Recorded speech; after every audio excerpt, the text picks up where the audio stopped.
Hello everybody and welcome back to OG Cars, and in today's video we're actually looking at something a little bit different, a little bit newer, and not necessarily a car that I've bought, but a car that we've definitely used for a little bit now, and that is this 2006 Saab 9.3.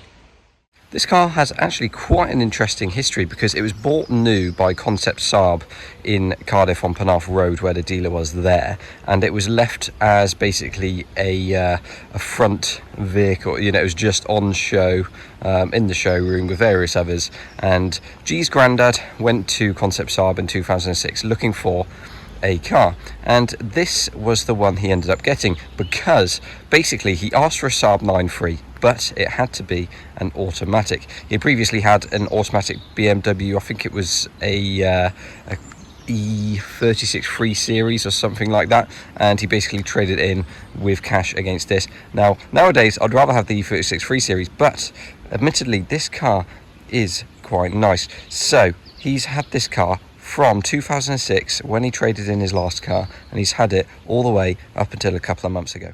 So the reason why I ended up getting it for a little bit, well, basically G's granddad unfortunately had a stroke about 4 years ago, and after that couldn't drive. So the car was left there for a while because he was figuring out if he was going to be able to drive or not, and then unfortunately couldn't, and the car just sat there for years and years. So it's been about 4 years parked up. After about 2 years, I did go out to the car, we put a test battery on it, it started up absolutely fine, and I drove it just up and down the driveway, and it was absolutely fine. So fast forward a couple of years again, about a couple of months ago, and we thought, okay, let's get this car on the road and ready to go so that somebody else can actually enjoy it. Unfortunately, this plan didn't work out as expected because I taxed and insured the car, or to get it to the MOT for the first time in 4 years as well. And it was the night before the MOT, so I was just going to drive it up to the MOT centre at that point. And unfortunately, after the car started, about 10 seconds later it died, and I had a series of breakdowns basically. I kept trying to fix it, I tried simple things, then tried a few harder things. I was looking up sort of what could cause this problem. There's sort of like the throttle body or the spark plugs, so I ended up doing various things. I did the spark plugs, changed those, changed the air filter, which looked fine anyway, changed the fuel filter, which looked like it needed changing, thought it might be stopping flow, and nothing would get this car to work. It would start for a few seconds, sometimes you'd get it to idle on like 2 or 3 cylinders, but it wasn't quite right. And so because it was at G's grandparents' house, we decided to just get it towed, and after one incident anyway, I did try and drive it up the road at one point when I thought I had it fixed. I had just conked out and I had to get G's dad to tow me home, so that was a bit embarrassing, but there we are. After it was towed, it went to Concept Saab, and there it had lots of remedial work for the MOT. Or when I say lots, it's not bad considering the time off the road. It basically had a fuel pump issue, so it wasn't delivering enough pressure. So I just let the lads over there fit a new fuel pump, although I didn't realise it was going to cost quite as much as it did. Otherwise I may not have bothered of digging the car out of its mossy hole.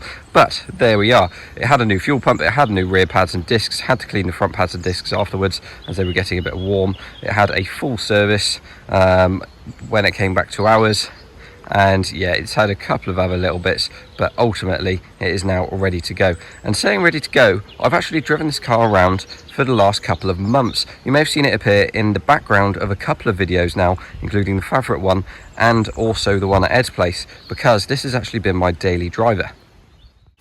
Now, I'm not going to go full review style on you because this isn't really my kind of car, but at the same time, it is actually a really nice place to be. And it's quite a good spec, this car. It's got rear parking sensors, it's got the cream sort of leather interior, it's got the auto box, which obviously some people don't really like, but it is actually really smooth and nice to drive compared to some of the autos I've driven, because they tend to be sort of like the later Fiat auto boxes on the Pandas and stuff, where they're single clutch and they're a bit slow to change, etc. But this is actually really nice, and it feels really well put together. It drives really nicely, it's sort of really comfortable on the motorway and everything as well, and there's plenty of space for everything you need. There's plenty of space in the back, plenty of space in the front, there's a big boot space as well, and it's a fairly nice place to be. You've got decent controls there, you've got climate control and radio above it, and then you've got sort of like an info center above in the center of the dash there as well. So while this car is based on a Vauxhall, it is actually very different, and it does feel different as well.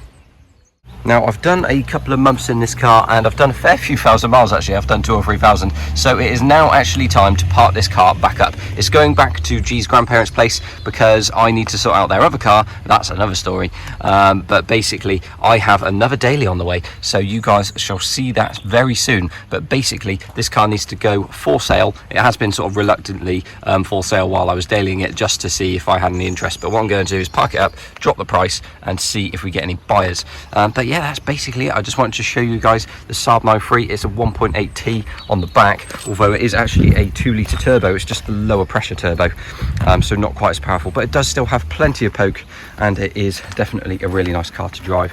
So while it's not really my thing and not something I would choose to go and buy, and nor that I've driven it would choose to buy anyway, because I'm, you know, way into the retros and classics, it is a nice car, and yes, I will happily admit that. Thanks very much for watching, everyone. Like, comment and subscribe, and we shall see you all in the next one.